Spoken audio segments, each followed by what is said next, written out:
Comienzo del libro de Esdras. El año primero del reinado de Ciro, rey de Persia, el Señor, para cumplir lo que había anunciado por boca del profeta Jeremías, movió a Ciro a proclamar de palabra y por escrito en todo su reino este decreto. Esto dice Ciro, rey de Persia: el Señor, Dios del cielo, me ha entregado todos los reinos de la tierra y me ha encargado edificarle un templo en Jerusalén de Judá. Los que pertenezcan al pueblo del Señor, que vayan a Jerusalén de Judá, para reconstruir el templo del Señor, Dios de Israel, que habita en Jerusalén. Y que Dios los acompañe.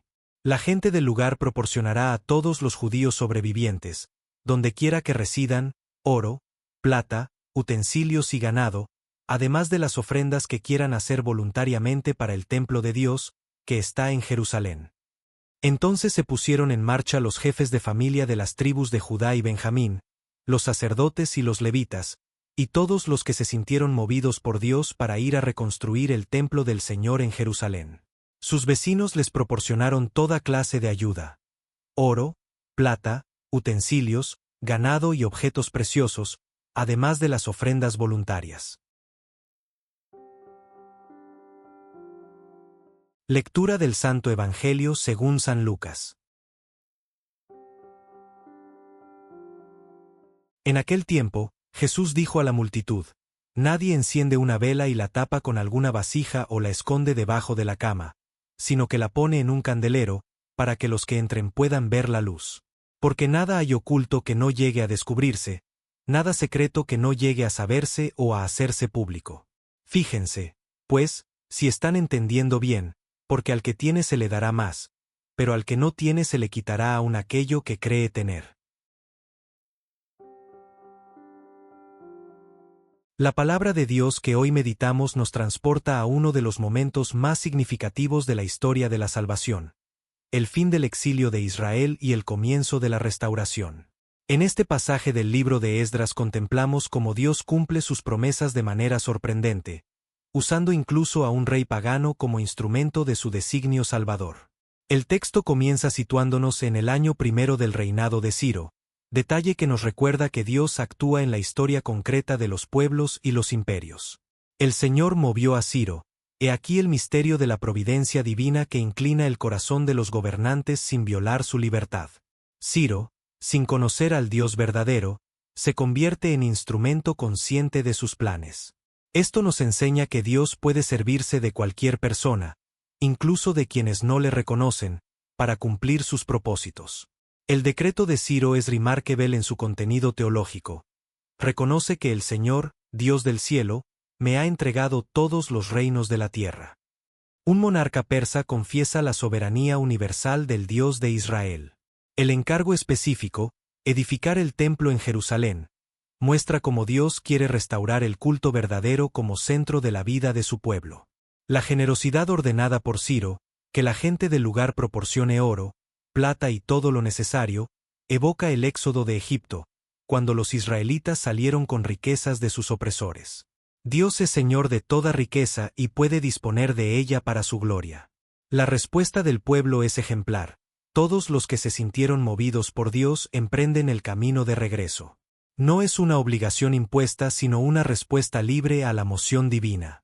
Los vecinos paganos colaboran generosamente, cumpliendo así la profecía de que las naciones traerían sus riquezas a Jerusalén.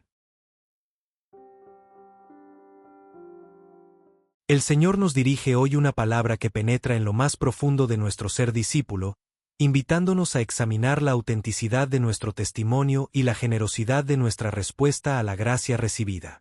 Con estas imágenes tan sencillas y a la vez tan radicales, Jesús nos revela la naturaleza esencial de la vida cristiana como manifestación visible del amor de Dios. La metáfora de la lámpara encendida es de una claridad meridiana. Nadie enciende una vela y la tapa con alguna vasija o la esconde debajo de la cama. La luz no fue dada para ser ocultada sino para iluminar. Cristo, luz del mundo, nos ha encendido con el fuego de su Espíritu no para que nos guardemos egoístamente este don, sino para que lo pongamos en un candelero, para que los que entren puedan ver la luz. Nuestra fe no es patrimonio privado sino bien destinado a la edificación de todos. El Señor añade una afirmación que debe llenarnos de santo temor. Nada hay oculto que no llegue a descubrirse, nada secreto que no llegue a saberse o a hacerse público. La verdad última de nuestro corazón será manifestada. Nuestras intenciones más íntimas, nuestras contradicciones secretas, todo será expuesto a la luz de la verdad divina. Esta no es una amenaza sino una llamada a la autenticidad, a vivir en coherencia radical, sabiendo que Dios ve en lo oculto. Pero la advertencia más severa es la última. Al que tiene se le dará más, pero al que no tiene se le quitará aún aquello que cree tener.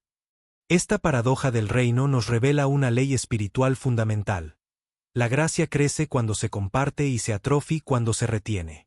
El tener no se refiere a posesiones materiales sino a la acogida de la palabra y a su puesta en práctica. Quien vive generosamente su fe, recibirá mayor capacidad para amar y servir. Quien enterró su talento por miedo o pereza, perderá hasta lo que pensaba tener.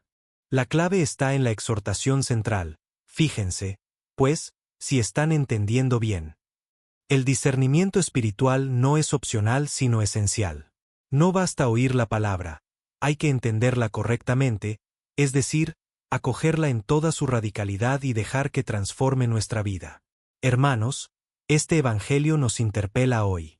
¿Somos lámparas puestas en el candelero o hemos escondido nuestra fe por miedo al que dirán? ¿Vivimos con la transparencia de quien sabe que todo será revelado? ¿Compartimos generosamente los dones recibidos o los guardamos egoístamente?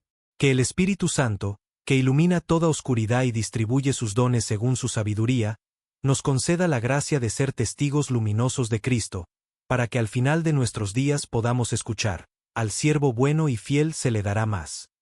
Amén.